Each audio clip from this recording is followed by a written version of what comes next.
사도신경으로 금요 기도회를 시작하겠습니다. 전능하사 천지를 만드신 하나님 아버지를 내가 믿사오며 그 외아들 우리 주 예수 그리스도를 믿사오니 이는 성령으로 잉태하사 동정녀 마리아에게 낳으시고 본디오 빌라도에게 고난을 받으사 십자가에 못 박혀 죽으시고 장사한 지 사흘 만에 죽은 자 가운데서 다시 살아나시며 하늘에 오르사 전능하신 하나님 편에 앉아 계시다가 저리로서 산자와 죽은 자를 심판하러 오시리라. 성령을 믿사오며 거룩한 공예와 성도가 서로 교통하는 것과 죄를 사하여 주시는 것과 몸이 다시 사는 것과 영원히 사는 것을 믿사옵나이다. 아멘. 찬송가 543장 찬양 들으시겠습니다.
아멘.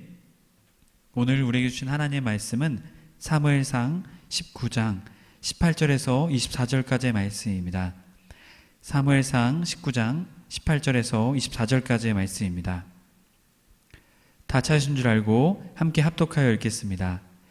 다윗이 도피하여 라마로 가서 사무엘에게로 나아가서 사울이 자기에게 행한 일을 다 전하였고 다윗과 사무엘이 나요스로 가서 살았더라. 어떠한 사람이 사울에게 전하여 이르되 다윗이 라마 나요스에 있더이다 하매 사울이 다윗을 잡으러 전령들을 보냈더니 그들이 선지자 무리가 예언하는 것과 사무엘이 그들의 수령으로 선 것을 볼 때에 하나님의 영이 사울의 전령들에게 임하매 그들도 예언을 한지라. 어떠한 사람이 그것을 사울에게 알림해 사울이 다른 전령들을 보냈더니 그들도 예언을 하였으므로 사울이 세 번째 다시 전령들을 보냈더니 그들도 예언을 한지라. 이에 사울도 라마로 가서 세구에 있는 큰 우물에 도착하여 물어 이르되 사무엘과 다윗이 어디 있느냐? 어떠한 사람이 이르되 라마나요스에 있나이다. 사울이 라마나요스로 가니라. 하나님의 영이 그에게도 임하시니 그가 라마나요스에 이르기까지 걸어가며 예언을 하였으며 그가 또 그의 옷을 벗고 사무엘 앞에서 예언을 하며 하루 밤낮을 벗은 몸으로 누웠더라. 그러므로 속담에 이르기를 사울도 선지자 중에 있느냐 하니라. 아멘. 할렐루야. 금요기도에 나오신 해림의 모든 성도님들을 주님의 이름으로 축복합니다. 한 주간 수고한 우리에게 주님이 주시는 놀라운 은혜가 이 금요기도를 통해 있기를 간절히 소망합니다. 오늘은 사무엘상 16번째 시간으로 다윗은 왜 도피해야 했는가라는 제목으로 은혜의 말씀을 나누고자 합니다. 지난 시간에는 다윗을 바라보는 요나단과 사울의 차이라는 제목으로 말씀을 나누었었죠.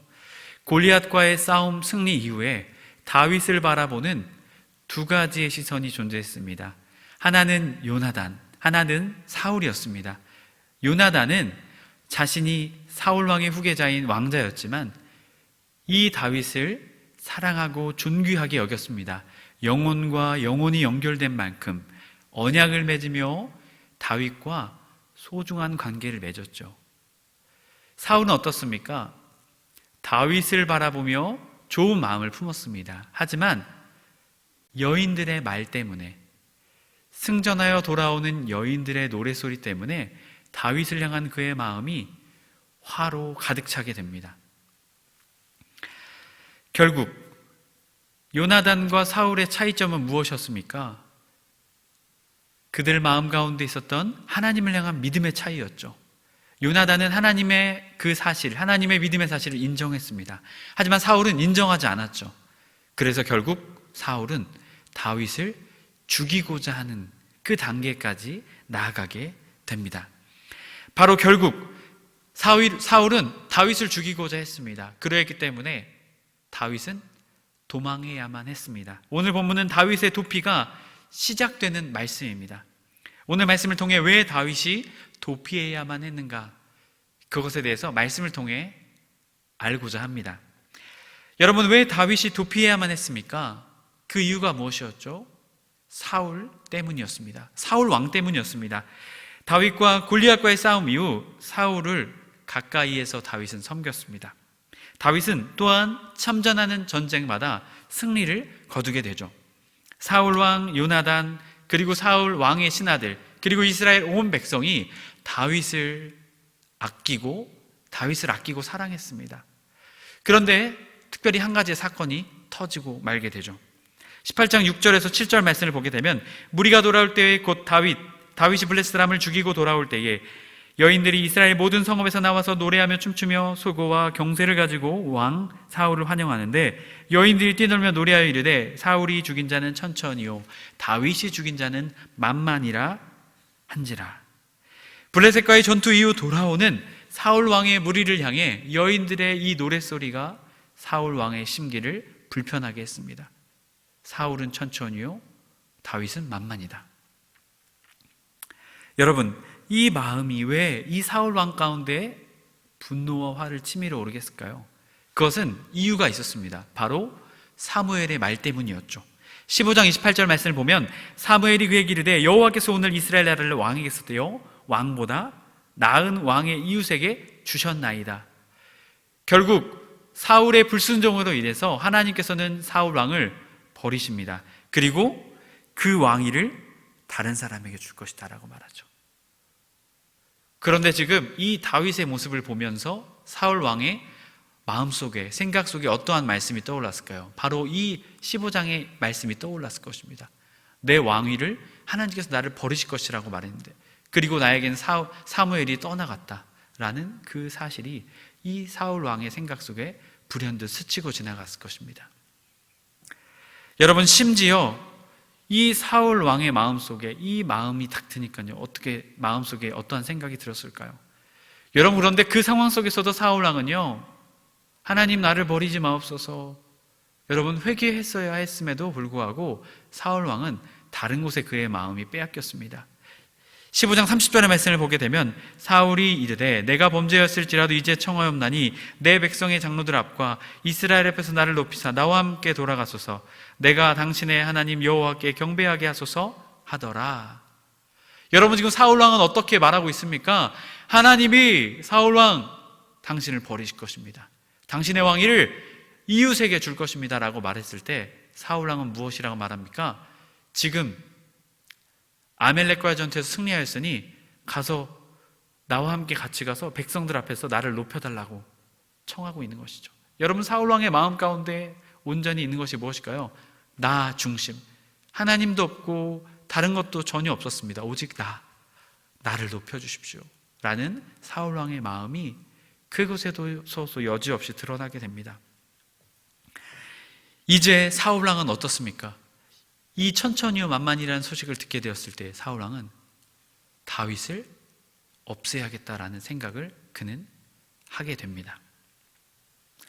여러분, 결국 사울왕은 이제 다윗을 시기하고 질투하는 단계가 더 나아가서 다윗을 죽이고자 했습니다. 여러분, 요나단과 그의 딸인 미가를 통해서 다윗이요 그 사울왕의 죽음 앞에서 구원을 얻게 됩니다. 다윗은 사울왕과 미가를 통해 사울의 죽음의 위협 앞에서 도망칠 수 있게 되었죠. 그리고 오늘 본문의 말씀이 시작되는 것입니다. 다윗은 라마 나요스로 가게 됩니다. 라마 나요스에 누가 있었습니까?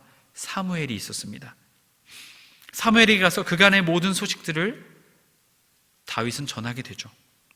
여러분, 그런데 여기서 또 큰 문제가 발생하게 되죠. 19절 말씀을 보게 되면 어떠한 사람이 사울에게 전하여 이르되 다윗이 라마 나요스에 있더이다 하매. 여러분, 지금 다윗이 사무엘을 만났다라는 이 의미가 무엇일까요? 사울에게 다가오는 이 만남의 의미가 무엇일까요? 지금 다윗이 사무엘에게 갔다고? 사무엘이 나를 떠났는데 내 왕위가 다른 사람에게 넘어갈 것이다 라고 말하면서 나를 떠났는데 다윗, 내 왕위를 위협하는 다윗이 누구에게로 갑니까? 사무엘에게로 갔다라는 소식이 사울에게 들리게 되었습니다. 여러분, 이것은 무엇일까요? 이제 내 왕위는 끝이다. 당장 어떻게 해야 될까요? 다윗을 없애야겠다라는 아주 이 절박한 상황 가운데 사울이 놓이게 됐다라는 것이죠. 여러분, 결국 하나님이 이 왕위를 지금 당장 다윗에게 넘기시겠다라는 것이 아닌가? 사람들의 마음도 다 다윗에게 넘어갔는데 여러분, 사울은 바로 전령을 보냅니다. 20절의 말씀입니다. 사울이 다윗을 잡으러 전령을 보냈더니 그들이 선지자 무리가 예언하는 것과 사무엘이 그들의 수령으로 선 것을 볼 때에 하나님의 영이 사울의 전령들에게 임함에 그들도 예언한지라. 사울 왕이 다윗을 잡으려고 전령을 보냅니다. 여러분, 이 전령들은 어떻게 하고자 했을까요? 사울이 이 전령들을 통해서 다윗을 잡아 죽이고자 했겠죠. 사무엘을 만났으니 이제 하나님께서 다윗에게 왕위를 넘기실 것은 불보듯 뻔한 일이었습니다. 여러분, 그런데 아주 놀라운 일이 발생하게 되죠. 하나님의 영이 그 전령들에게 임하게 됩니다. 여기서 선지자, 히브리어로 나비입니다. 이것을 동사로 표현하면요 니베라는 단어인데요, 하나님의 영이 그들에게 임하자 전령들이 어떻게 합니까? 선지자들처럼 행동하게 되었다라는 것입니다. 선지자들처럼 행동하게 되었다라는 것이죠. 하나님의 영이 그들에게 감동하게 되고 그들의 임무가 무엇이었습니까? 다윗을 잡아오는 것, 다윗을 죽이고자 했던 마음들이었는데 하나님의 영이 임하자 그들의 삶이, 그들의 생각이 바뀌게 되고 그들이 하나님의 선지자들처럼 행동하기 시작했다라는 것이죠. 하나님의 직접적인 개입이 임하게 된 것이죠. 여러분, 이 소식을 들은 사울은 어떻게 하겠습니까? 하나님의 영이 임했다고? 내가 가서 회개하고 마음을 돌이켜야지 라고 했어야만 했을 것입니다. 하지만 사울은 21절 말씀을 보면 어떠한 사람이 그것을 사울에게 알림해 사울이 다른 전령들을 보냈더니 그들도 예언을 했으므로 사울이 세 번째 다시 전령들을 보냈더니 그들도 예언한지라. 여러분, 첫 번째 전령을 보내자 그들이 하나님의 영에 의해서 선지자처럼 행동하자 이 소식을 듣게 된 사울 어떻게 합니까? 거기서 멈춘 것이 아닙니다. 두 번째, 세 번째 전령을 보내게 됩니다. 그런데 그럼에도 불구하고 하나님의 개입에 의해서 이 사울의 계획은 숲으로 돌아가게 됩니다. 세 번째 보낸 전령들조차도 하나님의 영에 감동되어 예언하기 시작했습니다. 여러분, 결국 사울이 어떻게 했을까요? 멈췄을까요? 아닙니다. 사울이 직접 그곳에 가게 됩니다. 세번역 성경 22절 23절의 말씀을 보게 되면 드디어 사울이 직접 라마로 갔다. 그는 세구에 있는 큰 우물에 이르러 사무엘과 다윗이 어디에 있는지 물었다. 사람들은 그 두 사람이 라마나요스에 있다고 대답하였다. 사울이 거기에서 라마나요스로 갔는데 그에게도 하나님의 영이 내려서 그는 라마의 나요스에 이를 때까지 계속하여 춤추고 소리치며 열광 상태에서 예언을 하며 걸어갔다. 여러분, 결국 사울에게까지 무엇이 임합니까? 하나님의 영이 임하게 되죠. 여러분, 하나님의 영이 임하게 되자 사울이 살인하는 그 일, 다윗을 잡아서 죽이고자 했던 것을 멈추게 되었습니다. 여러분, 그런데 여기에서 모든 위협이 끝나게 되었을까요? 아닙니다. 이것이 시작이 되게 되는 시점입니다. 다윗은 사무엘로부터 기름 부음을 받은 지 5년이 되는 지금 이 시기에 사울 왕의 죽음의 위협 앞에 있었습니다. 하나님께서 임하시는 이 도피 생활의 시작, 여러분, 이곳에서 멈춘 것이 아니었습니다. 이것이 시작이었습니다. 헤르메 성도 여러분, 다윗이 왜 도피해야만 했습니까? 사울 왕 때문이었습니다. 사울 왕의 시기와 왕위를 빼앗기려는 그 위협 앞에서 다윗은 도피해야만 했습니다. 여러분, 사울 왕과 다윗을 비교해서 살펴봅시다. 사울 왕이 되는 것은 쉬웠습니까? 어려웠습니까? 다윗보다 상대적으로 쉬웠습니다. 그러자 사울 왕의 삶은 어땠을까요? 하나님 뜻대로 하지 않았습니다. 자신을 뜻대로 하고 자신을 높이고자 하는 것에 그는 혈안이 되어 있었습니다. 여러분, 하지만 다윗의 삶은, 다윗이 왕이 되고자 했던 삶은 어땠습니까? 5년 동안의 기름 부음 이후에 아무런 사건이 없었죠. 물론 골리앗을 물리치는 사건을 통해서 이제 드디어 왕이 되는구나, 이런 생각을 했을지 모릅니다. 그런데 여러분, 그것이 시작이었죠. 사울 왕이 다윗을 죽이고자 했습니다. 그래서 10년간의 도피 생활을 시작하게 됩니다. 하나님께서 그렇게 다윗의 도피 시간을 허락하셨다라는 것이죠. 표면적으로 드러난 것은 사울 왕 때문에 다윗이 도피했습니다. 하지만 그 곳에 깊숙이 숨겨져 있는 의미, 그 도피를 시작해야만 했던 다윗의 상황, 그것은 하나님께서 그 도피의 생활을 허락하셨다라는 것입니다. 도피의 시간은 어떠한 시간이었을까요? 광야의 시간이었습니다. 하나님께서 다윗이 도피하기에 모든 상황들을 허락하셨습니다. 여러분, 왜 그러셨을까요? 하나님께서는 이 광야의 시간, 이 도피의 시간을 통해서 다윗이 하나님을 향한 믿음과 사랑으로 성장하며 성숙되기를 원하셨기 때문이었습니다. 야고보서 1장 4절의 말씀을 보게 되면 인내를 온전히 이루라, 이는 너희로 온전하여 구비하여 조금도 부족함이 없게 하려 함이라 라고 말씀하고 계십니다. 시험이 우리에게 오는 이유, 물론 시험이 오는 이유는 크게 두 가지가 있습니다. 하나님의 테스트, 또 하나는 우리의 욕심 때문에. 여러분, 그런데 오늘 다윗의 이 시험은요, 욕심 때문이 아니라 하나님의 테스트였습니다. 하나님께서는 사울보다 더 성숙되며 성장한 왕을 세우기를 원하셨습니다.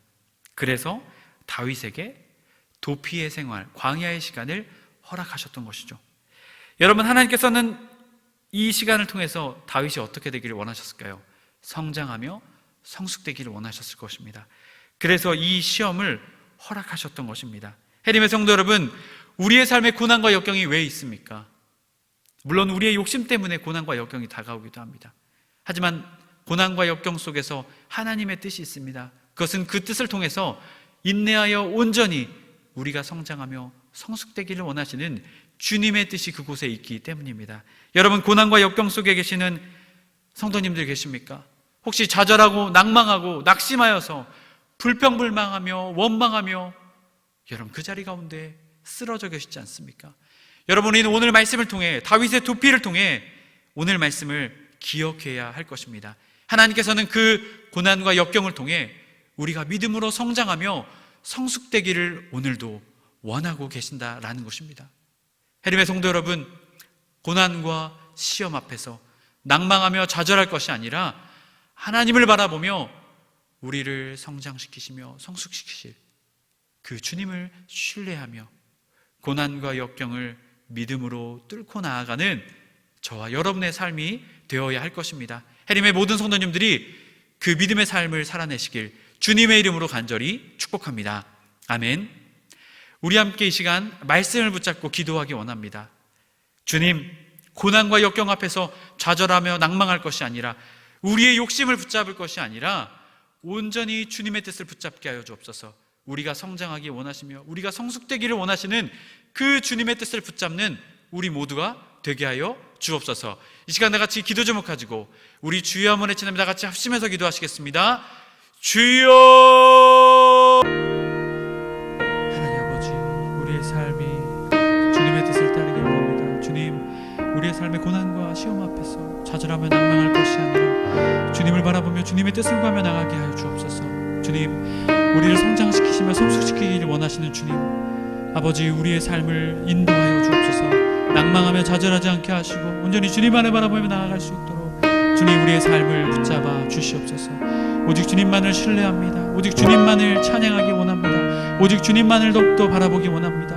주님, 우리의 삶을 고난과 역경 속에서 믿음으로 이겨낼 수 있도록 주님, 우리에게 힘을 주옵소서. 고난과 역경 속에서 좌절하며 낭망하며 불평불만하며 쓰러질 것이 아니라 주님의 뜻을 다시금 붙잡고 일어날 수 있도록 우리에게 새 힘을 부어 주시옵소서. 오직 주님만을 따르기 원합니다. 오직 주님만을 바라보기 원합니다. 주님, 인도하여 주옵소서. 사랑의 하나님, 감사합니다. 주님, 고난과 역경 앞에서 다시금 일어날 수 있도록 오늘의 말씀을 주시니 감사합니다. 다윗은 고난과 역경 앞에서 도피의 생활 속에서 주님만을 바라보며 어렵고 힘들었지만 성장하며 성숙될 수 있었습니다. 주님, 우리도 우리의 삶 속에 고난 앞에, 역경 앞에 좌절하며 낭망하며 누구 탓, 남의 탓, 불평불만할 것이 아니라 주님의 뜻을 붙잡는 우리 모두가 되게 하여 주옵소서. 그리하여 주님이 원하시는 뜻, 우리가 믿음으로 더욱더 성장하며 성숙되기를 원하시는 그 주님의 뜻을 붙잡는 우리 모두가 되게 하여 주옵소서. 우리 주 예수 그리스도의 이름으로 기도드립니다. 아멘. 우리가 다시 한 번 더 기도하기 원합니다. 해림교회를 위해서, 또한 여러분의 각자의 기도 제목을 놓고 우리 주여 한번 외치며 다 같이 합심해서 기도하시겠습니다. 주여!